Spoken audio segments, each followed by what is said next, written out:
Lance नायक करम सिंह, परमवीर चक्र, कर्तव्य जो जीवन से बड़ा था। एक घायल राष्ट्र। भारत ने अभी अभी स्वतंत्र होकर सांस लेना शुरू ही किया था। आजादी आई थी, लेकिन अपने साथ घाव भी लाई थी। उत्तर की बर्फीली पहाड़ियों में कश्मीर खड़ा था, मौन, गंभीर और अशांत। शरणार्थियों की आंखों में भय था, सीमाएं अनिश्चित थीं और उन्हीं पहाड़ों में युद्ध जम ले रहा था। उसी सन्नाटे में इतिहास ने एक साधारण सिपाही को चुना। न कोई राजा, न कोई सेनापति, बल्कि एक लांस नायक, करम सिंह। साहस की जड़ें। दृश्य संकेत। पंजाब का ग्रामीण इलाका, सुबह की रोशनी, लहलहाते खेत, पक्षियों की आवाज। 26 जुलाई 1925 पंजाब के एक साधारण गांव में करम सिंह का जन्म हुआ। जीवन सरल था, खेत, प्रार्थना, अनुशासन और सम्मान। उनके पिता, एक अध्यापक, हमेशा कहते थे, मनुष्य का पहला कर्तव्य उसका चरित्र होता है। बचपन से ही करम सिंह ने बुजुर्गों को प्रणाम करना, माता पिता के साथ श्रम करना और भारत के वीरों की कथाएं पढ़ना सीखा। देशभक्ति उनके लिए पाठ नहीं थी, वो जीवन थी। एक दिन उन्होंने कहा, मैं कभी अपने देश को निराश नहीं करूंगा। एक सैनिक का निर्माण। दृश्य संकेत। सिख रेजिमेंट प्रशिक्षण केंद्र, रात्रि अभ्यास, थके हुए लेकिन दृढ़ कैडेट। सैन्य प्रशिक्षण कठोर था, शरीर थकते थे, मन परखा जाता था, अनुशासन अडिग रहता था। एक प्रशिक्षक ने पूछा, तुम सैनिक क्यों बनना चाहते हो? करम सिंह का उत्तर सीधा था, क्योंकि मेरे देश को दर्शक नहीं, रक्षक चाहिए। जब साथी गिरते, करम सिंह उन्हें उठाते। नेतृत्व पद से नहीं, कर्म से जन्म लेता है। राष्ट्र संकट में। दृश्य संकेत। 1947 विभाजन, शरणार्थी, धुआं, कश्मीर का मानचित्र। भारत स्वतंत्र था, लेकिन स्वतंत्रता पर आक्रमण हो चुका था। पाकिस्तान समर्थित कबायली आक्रमणकारी कश्मीर में घुस आए थे। भारतीय सेना संख्या और संसाधनों में कम थी, लेकिन संकल्प में अडिग।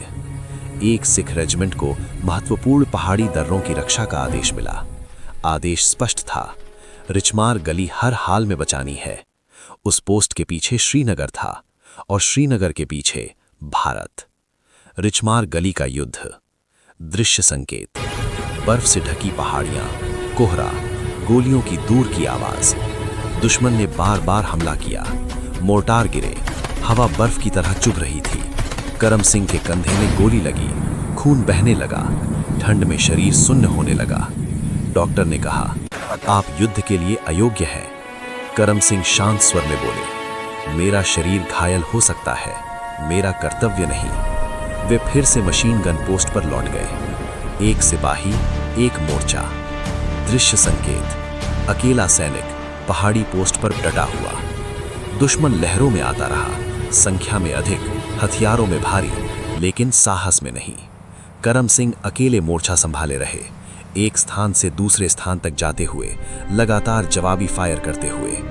अपने साथियों से उन्होंने कहा, आज हम पदकों के लिए नहीं लड़ रहे, आज हम भारत के भविष्य के लिए लड़ रहे हैं। युद्ध के दौरान भेजा गया संदेश आज भी साहस का प्रतीक है। दुश्मन बड़ी संख्या में हमला कर रहा है, हम बहुत कम हैं, हम पीछे नहीं हटेंगे, हम आखिरी आदमी तक लड़ेंगे। विजय हर एक मूल्य पर। दृश्य संकेत। युद्ध के बाद सन्नाटा, उगता सूरज, लहराता तिरंगा। दुश्मन पीछे हट गया, रिचमार गली सुरक्षित रही, श्रीनगर बच गया, भारत अडिग खड़ा रहा। लांस नायक करम सिंह अपने घावों से उबर न सके, वे वीर गति को प्राप्त हुए, लेकिन इतिहास अमर हो गया। कर्तव्य से अमरता। दृश्य संकेत। अंधेरा मंच। धीरे धीरे भारत का मानचित्र रोशन होता है। भारत ने उन्हें परमवीर चक्र से सम्मानित किया, देश का सर्वोच्च वीरता पुरस्कार। वे उन प्रारंभिक वीरों में से थे जिन्होंने ये सम्मान प्राप्त किया। न उन्होंने यश चाहा, न महिमा, उन्होंने केवल पीछे हटने से इनकार किया। समय से परे। कुछ नाम समय के लांस साथ मिट नायक जाते करम हैं, सिंह, कुछ नाम सिख स्वयं रेजिमेंट। समय बन जाते हैं। लांस नायक करम सिंह ने न केवल एक पहाड़ी मोर्चे की रक्षा की उन्होंने ये परिभाषित किया कि निडर सेवा क्या होती है। उनका जीवन हमें एक शाश्वत सत्य सिखाता है, कर्तव्य जीवन से बड़ा होता है। और जब तक भारत का कोई सैनिक सीमा पर खड़ा है, करम सिंह जीवित है। जय हिंद।